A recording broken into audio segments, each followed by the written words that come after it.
So I'm gonna try to remember where I left off. Part three. Man,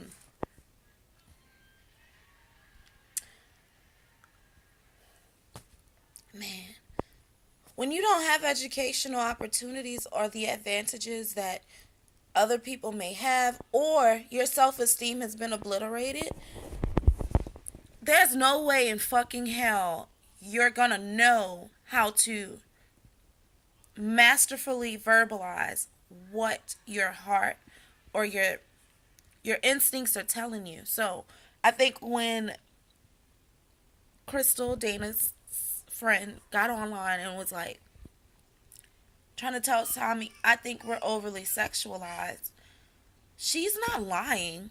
But at the same time, it's getting to the point where our community needs to stand up and take charge of their issues and not blame colonialism, racism, white supremacy, slavery, ancestors of slavery, lack of opportunities anymore, and start to change ourselves because nobody gives a fuck, as I've seen in these comments. I mean, it's like I was really upset because I felt as though on Tommy Sotomayor's show, I get what he's doing in a way, playing devil's advocate.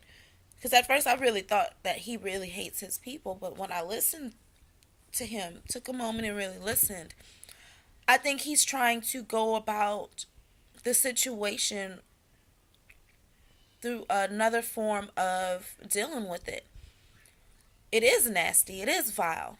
There's no reason anyone at 22 should not have the opportunity to go to college or to focus on building their business and have 5 kids.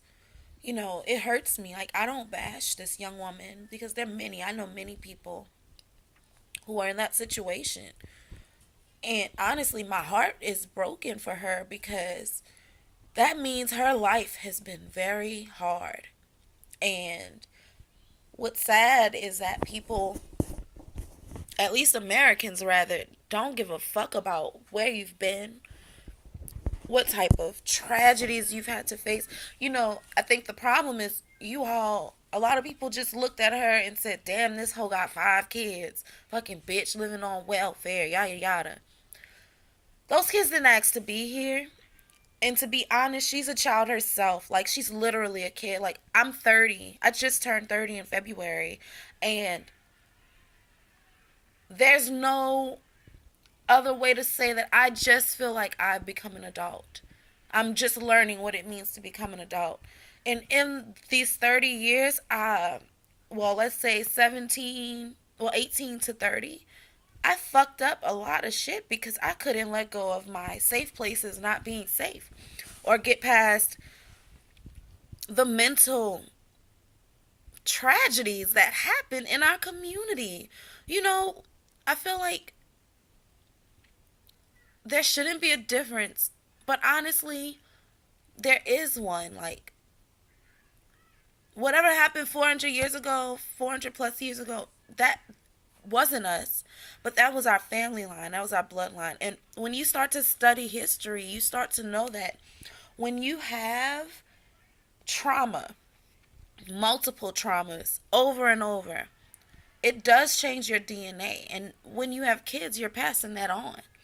So maybe your first batch of the first generation may not experience that, but the next one is going to get that link, that DNA link of those traumas. So a lot of the situations are spiritual, and I feel like it's like a curse that's following us.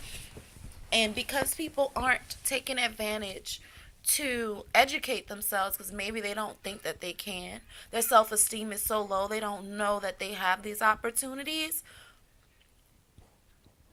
you break, man, you break. In the way that she responded, Dana and Crystal, but especially Dana,